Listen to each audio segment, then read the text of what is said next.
भोला जी के नाम के माला जपेला कोई दिले वाला।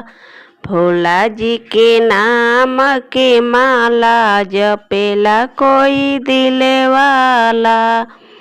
पहिला माला पार्वती जी जपली, पहिला माला पार्वती जी जपली।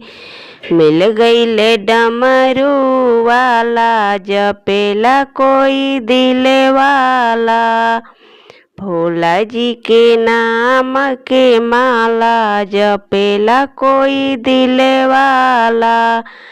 दूसरा माला लक्ष्मी जी जपली, दूसरा माला लक्ष्मी जी जपली। मिल गए चक्र वाला जपेला कोई दिले वाला। भोला जी के नाम के माला जपेला कोई दिले वाला।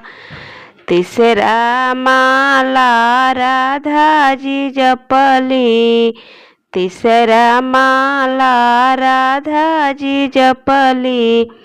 मिल गए बांसुरी वाला जपेला कोई दिले वाला।